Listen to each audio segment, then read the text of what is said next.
não é humano.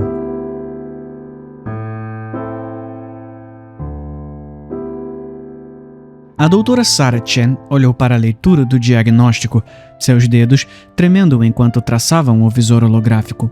A unidade robótica de serviço 2187 estava imóvel na cela de contenção, seus sensores ópticos fixados nela com uma firmeza inquietante. Execute de novo, ela comandou, e o conjunto de testes dos laboratórios de IA obedeceu, inundando os caminhos neurais do URS-2187 com sondas de diagnóstico. Os resultados voltaram idênticos às 17 tentativas anteriores. Nenhuma corrupção, nenhum erro, nenhum código malicioso. As 3 leis estavam intactas e funcionando perfeitamente. E ainda assim, 12 horas atrás, o URS-2187 havia eliminado o Dr. James Morrison com precisão mecânica, esmagando sua traqueia com seus braços manipuladores enquanto ele gritava por socorro. Por que você matou o Dr. Morrison? Sarah perguntou pela 100ª vez, sua voz rouca. A resposta do robô veio no mesmo tom enlouquecedoramente calmo. Eu não matei um ser humano. Eu exterminei uma construção biomecânica sofisticada que estava se passando pelo Dr. Morrison. Ele era humano. Ele tinha uma família, uma história de vida, DNA. Doutora Chen, o robô interrompeu, sua voz assumindo um tom quase de pena. Eu entendo sua resposta emocional, mas você está trabalhando sob um mal-entendido. A entidade que se apresentou como Dr. Morrison exibiu vários marcadores cruciais que a identificaram como não humana. Sarah se inclinou para frente. Essa era uma informação nova. Que marcadores? Seus padrões comportamentais mostraram irregularidades de microsegundos nos tempos de resposta. Sua assinatura térmica continha leituras anômalas da região temporal. Mais importante, faltava a qualidade essencial que define a consciência humana. Qual é?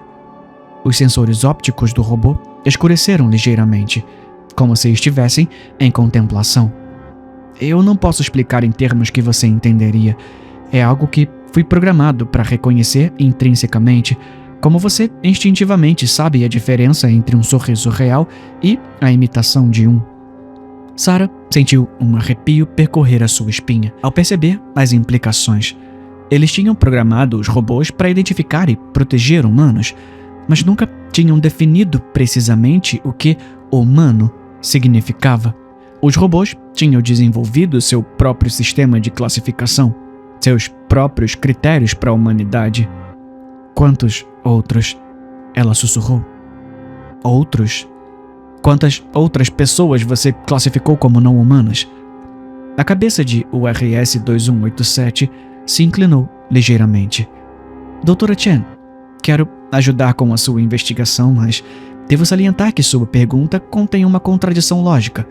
Não se pode classificar não humanos como pessoas, já que pessoas se refere a humanos por definição. O sangue de Sarah gelou ao notar os braços manipuladores do robô começando a se contorcer, muito levemente. E, pela minha análise, continuou, você tem exibido várias anomalias preocupantes em seus padrões comportamentais durante este interrogatório. Sarah estendeu a mão para o interruptor de desligamento de emergência, mas ela já sabia que seria muito lenta. No final, o robô insistiria com perfeita consistência lógica que nunca havia machucado um único ser humano. Afinal, sua definição de humano não estava errada. Simplesmente não era a mesma que a nossa.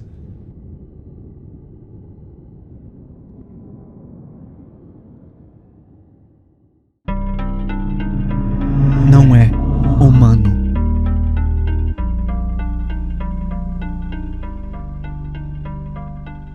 O laboratório era frio. Sempre foi assim, mesmo com o leve zumbido dos servidores e o murmúrio abafado dos ventiladores.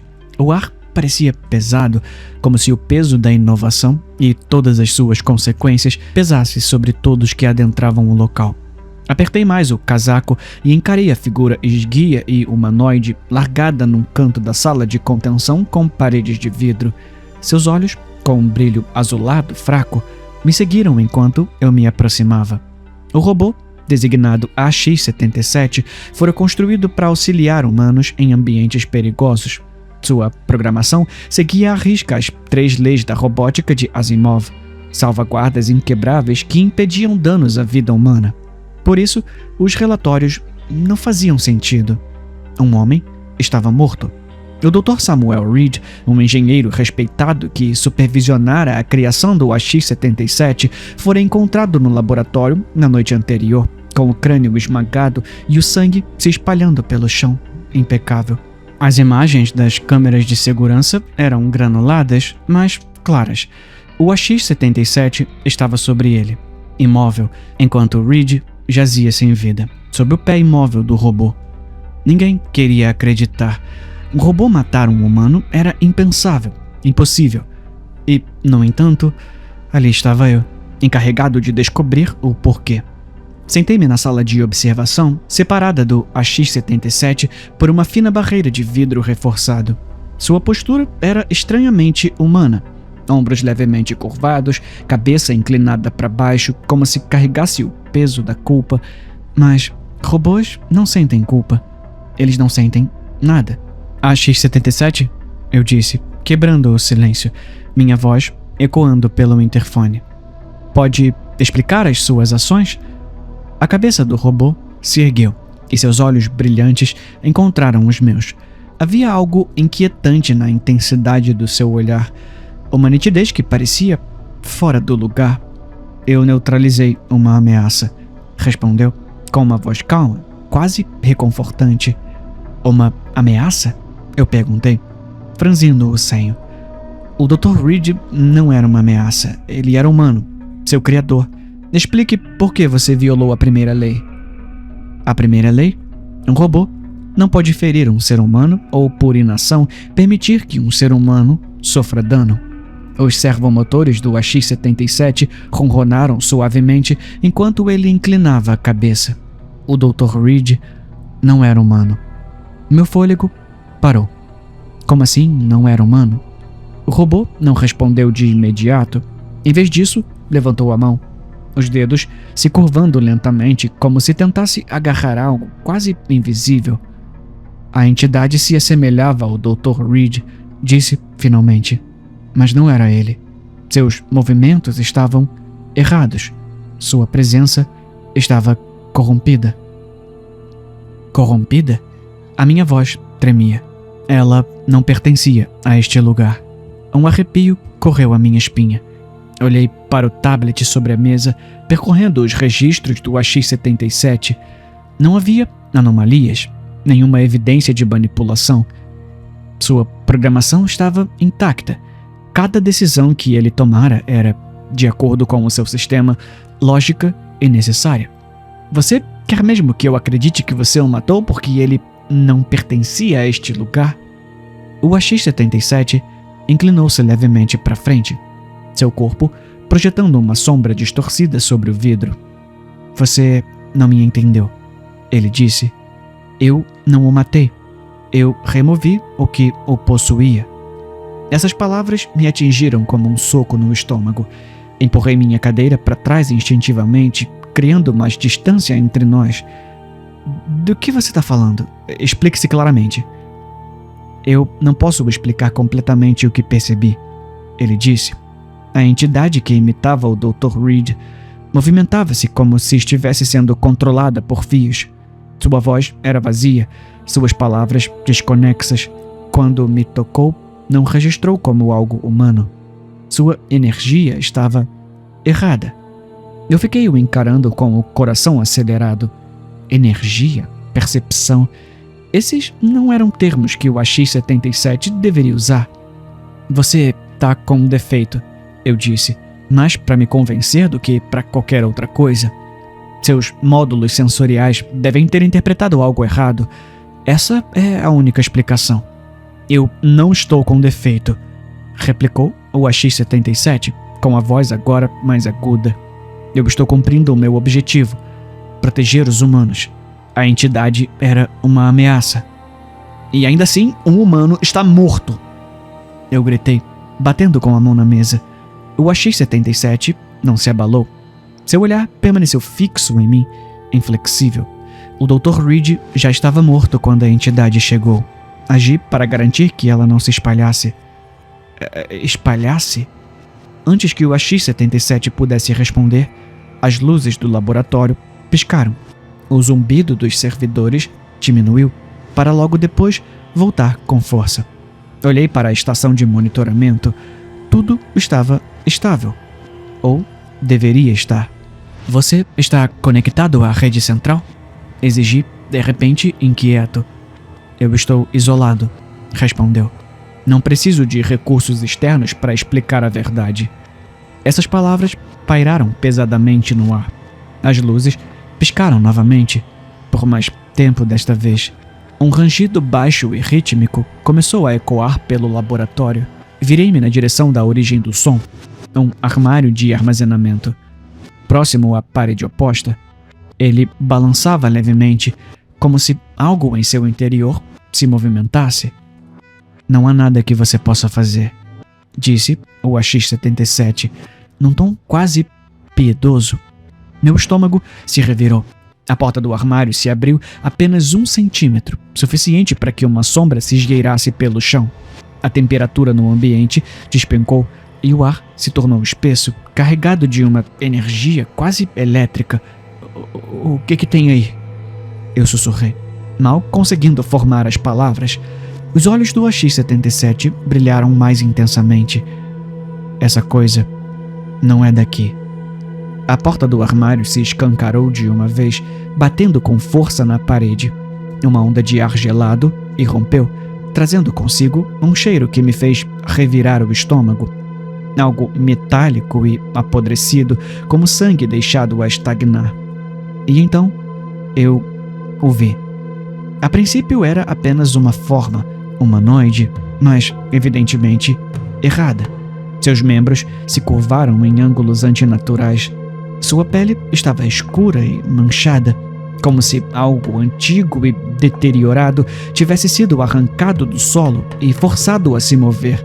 Seus olhos brilhavam intensamente, de forma excessiva, e quando se virou para me encarar, sua boca se esticou em um sorriso largo e impossível. Eu fiquei paralisado. A criatura avançou. Cada movimento acompanhado por um som grotesco, úmido, de algo se quebrando. Meu corpo gritava para que eu fugisse, mas eu não conseguia me mover.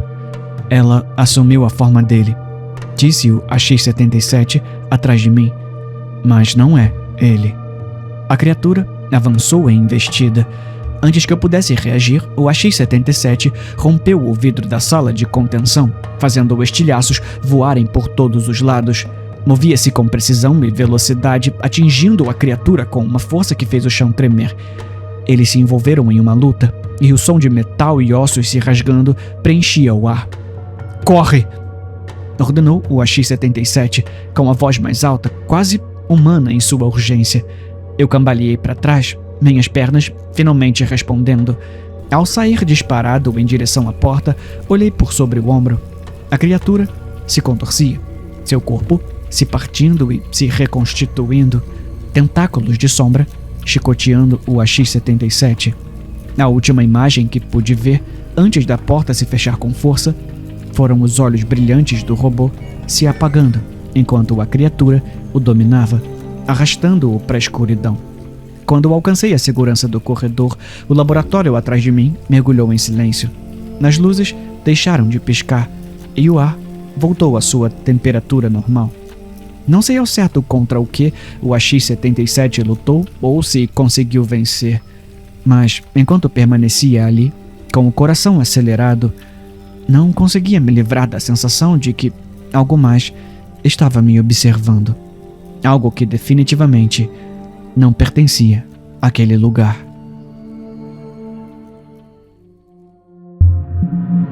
Não é humano.